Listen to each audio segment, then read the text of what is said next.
সবাইকে নতুন বছরের প্রীতি ও শুভেচ্ছা জানিয়ে শুরু করছি আজকের টিউটোরিয়াল। আজকের টিউটোরিয়ালে আমরা দেখব Microsoft Word, Excel, PowerPoint এবং পাবলিশারে কিভাবে ক্যালেন্ডার তৈরি করা যায়। যেহেতু নতুন বছর শুরু হয়ে যাচ্ছে আমাদের মাঝে, সেজন্য আমরা ক্যালেন্ডার দিয়ে শুরু করব, অর্থাৎ আমরা দেখব কিভাবে ক্যালেন্ডার তৈরি করা যায়। তো ভিউয়ার, তাহলে চলুন আমরা সরাসরি চলে যাই আজকের টিউটোরিয়ালে।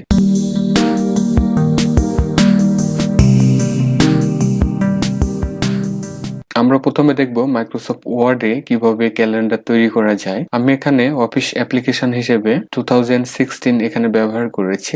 আপনি চাইলে যে কোনো একটি ব্যবহার করতে পারেন। আমরা ওয়ার্ডটি এখান থেকে ওপেন করব। আমরা দেখতে পাচ্ছি মাইক্রোসফট ওয়ার্ড ডকুমেন্ট ওপেন করার সাথে সাথে আমাদের সামনে এই ধরনের একটি ইন্টারফেস ওপেন হবে। এখন এখানে অনেক ধরনের টেমপ্লেট আমরা দেখতে পাচ্ছি, এখানে আছে, ডান পাশে দেওয়া আছে। আমরা এখানে ক্যালেন্ডারের একটি টেমপ্লেট দেখতে পাচ্ছি, আমরা এখানে ক্লিক করব। দেন এখান থেকে আমরা এখানে ক্রিয়েট বাটন দেখতে পাচ্ছি, এই ক্রিয়েট বাটন এখান থেকে ক্লিক করব। এখন এখানে আমরা চাচ্ছি জানুয়ারি 2019 এটির ক্যালেন্ডার আমরা তৈরি করার জন্য, তাই আমরা এখানে মান্থ হিসেবে এখানে আমরা জানুয়ারি সিলেক্ট করব। দেন নিচে আমরা ইয়ার দেখতে পাচ্ছি, ইয়ার এখানে আমরা 2019 সিলেক্ট রাখবো। দেন আমরা এখান থেকে ওকে প্রেস করব, আবারও আমরা এখান থেকে ওকে প্রেস করব। দেন আমরা দেখতে পাচ্ছি জানুয়ারি 2019 এর যে ক্যালেন্ডার আছে এটি কিন্তু আমাদের এই পেজে ডিসপ্লে হয়েছে, অর্থাৎ এখানে ইনসার্ট হয়েছে। এখন আমরা চাইলে এই ক্যালেন্ডারটিকে আমরা বিভিন্নভাবে মডিফাই করতে পারি, এবং আমরা যদি চাই আমরা যে ক্যালেন্ডারটি এখানে ইনসার্ট করেছি এটির যে থিম আছে এই থিম আমরা এখান থেকে চেঞ্জ করতে পারি। এখানে অনেক ধরনের থিম আমরা দেখতে পাচ্ছি, আমাদের পছন্দ অনুযায়ী আমরা এখান থেকে থিম সিলেক্ট করে নিতে পারবো। এবং এখানে কালার আমরা দেখতে পাচ্ছি, কালার রিবন আছে। এই কালার রিবনের ড্রপ ডাউন এরোতে ক্লিক করলে এখানে আমরা দেখতে পাচ্ছি কালারের অনেক ধরনের কম্বিনেশন দেওয়া আছে। এই কম্বিনেশন গুলো আমরা এখান থেকে সিলেক্ট করে দিতে পারি। এবং এখানে আমরা ফন্ট রিবন দেখতে পাচ্ছি, এখানে যদি ক্লিক করা হয় তাহলে এখানে অনেক ধরনের ফন্ট দেখতে পাচ্ছি, অর্থাৎ আমাদের সিস্টেমে যে সমস্ত ফন্ট ইনস্টল করা আছে এই ফন্ট গুলো কিন্তু এখানে দেওয়া আছে। আমরা চাইলে এখান থেকে এটিকে সিলেক্ট করে নিতে পারি। তো ভিউয়ার, আপনি চাইলে খুব সহজে মাইক্রোসফট ওয়ার্ড ডকুমেন্টের সাহায্যে এই ধরনের একটি ক্যালেন্ডার আপনি তৈরি করে ফেলতে পারেন। এখন আমরা দেখব মাইক্রোসফট এক্সেল ব্যবহার করে কিভাবে আমরা ক্যালেন্ডার তৈরি করতে পারি। আমরা এক্সেলটি এখান থেকে ওপেন করব। এক্সেল ওপেন করার সাথে সাথে আমরা এই ধরনের একটি ইন্টারফেস পেয়ে যাব। এখানে অনেক ধরনের টেমপ্লেট আমরা দেখতে পাচ্ছি, টেমপ্লেট দেওয়া আছে। আমরা চাইলে এখান থেকে সার্চ করতে পারি ক্যালেন্ডার। ক্যালেন্ডার লিখে আমরা ইন্টার প্রেস করব। তাহলে আমরা এখানে দেখতে পাচ্ছি ক্যালেন্ডারের অনেক ধরনের টেমপ্লেটস কিন্তু আমাদের সামনে এখানে এসে গেছে। এখন চাইলে আমরা এখান থেকে যে কোনো একটি টেমপ্লেট আমরা ব্যবহার করতে পারি। সাপোজ ধরুন আমি চাচ্ছি জানুয়ারি 2019 এখানে একটি টেমপ্লেট আমি দেখতে পাচ্ছি, এটিকে আমরা সিলেক্ট করব। দেন এখান থেকে আমরা ক্রিয়েট করব। আমরা চাইলে এখান থেকে টেমপ্লেট চেঞ্জ করতে পারি। এখানে বাম দিকে যে অ্যারো আছে এখানে ক্লিক করলে আমাদের বামে যে ক্যালেন্ডার উইজার্ড আছে বা টেমপ্লেট আছে এটি কিন্তু আমরা দেখতে পাবো, এবং ডান পাশে ক্লিক করলে আমাদের ডান সাইডে যে সমস্ত টেমপ্লেট গুলো আছে এই টেমপ্লেটের লিস্ট আমরা এখান থেকে দেখতে পাবো। দেন আমরা এখান থেকে ক্রিয়েট করব। আমরা আমাদের এই এক্সেল ওয়ার্কশিটটিকে একটু জুম আউট করব, অর্থাৎ একটু ছোট করে নিব। আমরা দেখতে পাচ্ছি আমাদের ক্যালেন্ডারটি আমাদের এক্সেল ওয়ার্কবুকে এখানে ইনসার্ট হয়েছে। এখন আমরা চাইলে এই ক্যালেন্ডারটিকে বিভিন্নভাবে মডিফাই করতে পারি, অর্থাৎ আমরা এখানে উইন্টার দেখতে পাচ্ছি, এখানে পিকচার সেট করা আছে। আমরা চাইলে এই পিকচারটিকে এখান থেকে চেঞ্জ করতে পারি। এখানে ফরম্যাট ট্যাব দেখতে পাচ্ছি, এই ফরম্যাট ট্যাব থেকে আমরা যত ধরনের মডিফাই আছে আমরা এখান থেকে এই মডিফাই গুলো করে নিতে পারি, এবং এই ফন্ট গুলো আমরা এখান থেকে চেঞ্জ করে দিতে পারি। আমরা দেখতে পাচ্ছি নিচে কিছু শীট এখানে দেওয়া আছে, অর্থাৎ জানুয়ারি থেকে ডিসেম্বর পর্যন্ত এখানে শীট আমরা দেখতে পাচ্ছি, অর্থাৎ আমাদের এটি বাৎসরিক ক্যালেন্ডার হিসেবে আমাদের এই ওয়ার্ক বুকে এখানে ইনসার্ট হয়েছে। আমরা সবগুলো মাসের ক্যালেন্ডার কিন্তু এখানে পেয়ে গেছি। আমরা চাইলে এই ক্যালেন্ডারটিকে এখন এখান থেকে ব্যবহার করতে পারি। তো ভিউয়ার, আপনি চাইলে খুব সহজে মাইক্রোসফট এক্সেল ব্যবহার করে এ ধরনের একটি ক্যালেন্ডার আপনি খুব সহজে তৈরি করে নিতে পারেন। এছাড়াও মাইক্রোসফট এক্সেল দ্বারা আরো হায়ার লেভেলের ক্যালেন্ডার আমরা তৈরি করতে পারি, এবং সেগুলো অবশ্যই কিছু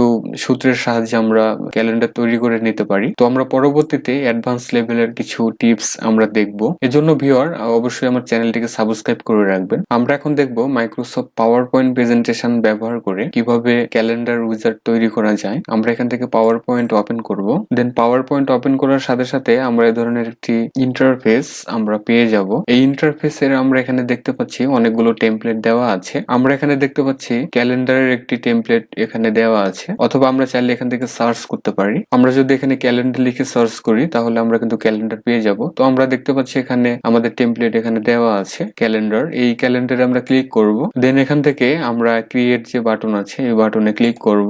আমরা দেখতে পাচ্ছি আমাদের পাওয়ার পয়েন্ট প্রেজেন্টেশনে জানুয়ারি থেকে এখানে ডিসেম্বর পর্যন্ত আমাদের যে ক্যালেন্ডার গুলো আছে এটি কিন্তু তৈরি হয়ে গেছে, অর্থাৎ সবগুলো মান্থ এখানে আমরা পেয়ে গেছি। এখন আমরা চাইলে এই ক্যালেন্ডারটিকে আমরা বিভিন্ন ভাবে মডিফাই করতে পারি। এর জন্য আমরা এখানে মাউস রাইট বাটন ক্লিক করে এখানে আমরা ফরম্যাট ব্যাকগ্রাউন্ড দেখতে পাচ্ছি। আমরা চাইলে ব্যাকগ্রাউন্ড চেঞ্জ করে দিতে পারি। এখানে অনেক ধরনের অপশন আছে। আমরা পাওয়ার পয়েন্ট প্রেজেন্টেশনে ঠিক যেভাবে প্রেজেন্টেশন নিয়ে কাজ করি ঠিক সেভাবে আমরা এই ক্যালেন্ডারটিকে এখান থেকে মডিফাই করে নিতে পারবো। এবং আমরা দেখতে পাচ্ছি প্রত্যেকটি ডেটের নিচে এখানে ক্লিক টু অ্যাড টেক্সট আছে, অর্থাৎ এখানে চাইলে আমরা আমাদের কমেন্টস এখানে লিখে রাখতে পারি, অথবা আমরা যদি চাই আমাদের কোন তারিখে ছুটি ঘোষণা আছে সে ব্যাপারগুলো কিন্তু আমরা এখান থেকে লিখে রাখতে পারি। এবং আপনি যদি এই অপশনগুলো না চান, এটি কিন্তু দেখা যাচ্ছে একটি হিজিবিজি অবস্থায় আছে। তো আমরা এখানে মাউস কার্সর রাখা অবস্থায় আমরা কিবোর্ড থেকে কন্ট্রোল এ প্রেস করব, দেন আমরা দেখতে পাচ্ছি আমাদের সবগুলো টেক্সটের যে শেপ আছে এই শেপগুলো কিন্তু এখানে সিলেক্ট হয়ে গেছে। এখন যদি কিবোর্ড থেকে ডিলিট প্রেস করা হয় তাহলে আমরা দেখতে পাচ্ছি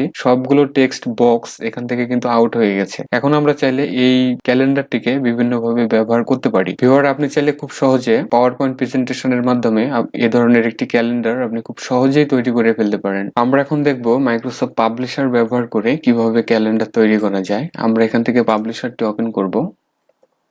দেন পাবলিশার ওপেন করার সাথে সাথে আমরা এই ধরনের একটি ইন্টারফেস পেয়ে যাব, অর্থাৎ এটি হলো মাইক্রোসফট পাবলিশারের একটি ইন্টারফেস। এখন আমরা এখানে বিভিন্ন ধরনের টেমপ্লেট কিন্তু দেখতে পাচ্ছি। এখানে আমরা দেখতে পাচ্ছি দুটি ট্যাব ওপেন অবস্থায় আছে, একটি হলো ফিচার এবং আরেকটি হলো বিল্ট ইন। আমরা এই বিল্ট ইন যে ট্যাব আছে এখানে ক্লিক করব, অথবা আপনি চাইলে এখান থেকে সার্চ করে ক্যালেন্ডার টেমপ্লেটসটি আপনি খুব সহজে নিতে পারেন। আমরা বিল্ট ইনে ক্লিক করার পরে আমরা একটু মাউস স্ক্রল করে নিচের দিকে যাব। নিচের দিকে আসার পর আমরা এখানে দেখতে পাচ্ছি ক্যালেন্ডার্স নামের একটি টেমপ্লেট দেওয়া আছে। আমরা এই টেমপ্লেটে ক্লিক করব। আমরা দেখতে পাচ্ছি এখানে ক্যালেন্ডারের অনেক ধরনের স্টাইলের অপশন আমরা কিন্তু এখানে পেয়ে গেছি। আমরা যে কোনো একটি এখান থেকে সিলেক্ট করব। সাপোজ ধরুন এই টেমপ্লেটটি আমরা ব্যবহার করব, তাহলে এটিকে সিলেক্ট করার পর আমরা ডান পাশে এখানে প্রিভিউ দেখতে পাচ্ছি। এখানে এটি আমরা যে টেমপ্লেটটি এখানে সিলেক্ট করেছি এটি কিন্তু প্রিভিউ আকারে এখানে দেখা যাচ্ছে। আমরা এখন নিচের দিকে যাব। নিচের দিকে আসার পর আমরা এখানে দেখতে পাচ্ছি টাইম ফ্রেম আছে। এখানে আমরা দেখতে পাচ্ছি 1 মান্থ পার পেজ, অর্থাৎ এক মাস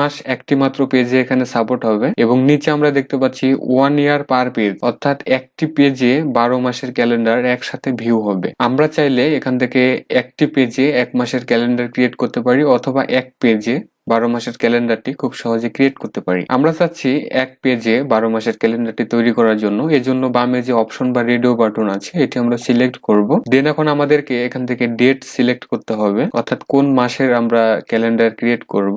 আমরা এই বাটনে ক্লিক করব। দেন এখানে আমরা দেখতে পাচ্ছি 2018 সিলেক্ট অবস্থায় আছে। আমরা এখানে 19 করে দিব। দেন আমরা এখানে জানুয়ারি দেখতে পাচ্ছি স্টার্ট ডেট এবং ইন ডেট আমরা এখানে দেখতে পাচ্ছি। আমরা এখানেও 2019 সিলেক্ট করব। দেন আমরা এখান থেকে ওকে করব। এখন আমরা এখানে দেখতে পাচ্ছি ক্রিয়েট একটি বাটন আছে ডান পাশে। এই ক্রিয়েট বাটন আমরা এখানে ক্লিক করব। তাহলে আমরা দেখতে পাচ্ছি আমাদের যে পাবলিশার পেজ আছে এই পাবলিশারে কিন্তু আমাদের যে 12 মাসের ক্যালেন্ডার একটি পেজে এখানে ইনসার্ট হয়েছে। এখন এটিকে আমরা বিভিন্ন ভাবে কাস্টমাইজ করতে পারি। এখানে ফরম্যাট ট্যাব আমরা দেখতে পাচ্ছি। এই ফরম্যাট ট্যাবে আমরা যদি ক্লিক করি তাহলে এখানে অনেক ধরনের স্টাইল আমরা দেখতে পাচ্ছি। এখানে কালারের স্টাইল আছে। আমরা চাইলে এগুলোকে এখান থেকে মডিফাই করে নিতে পারি। তো ভিউয়ার, আপনি চাইলে খুব সহজেই পাবলিশার ব্যবহার করে এই ধরনের একটি মানসম্মত ক্যালেন্ডার আপনি তৈরি করে নিতে পারেন। আজকের ভিডিওটি এ পর্যন্তই। এই প্রজেক্ট গুলো যদি ভালো লাগে তাহলে অবশ্যই এই ভিডিওতে লাইক, কমেন্ট এবং শেয়ার করবেন। আর অবশ্যই আমাদের চ্যানেলটিকে সাবস্ক্রাইব করে রাখবেন। আর পাশে যে বেল বাটনটি আছে সেটিকে অবশ্যই প্রেস করে রাখবেন। আর ভিউয়ার, বাসায় এই ক্যালেন্ডার গুলো আপনি প্র্যাকটিস করার সময় যদি কোনো প্রশ্নের সম্মুখীন হন তাহলে অবশ্যই আমার কমেন্টস বক্সে জানাবেন। আমি অবশ্যই চেষ্টা করব সেটির একটি ভালো সলিউশন দেওয়ার জন্য।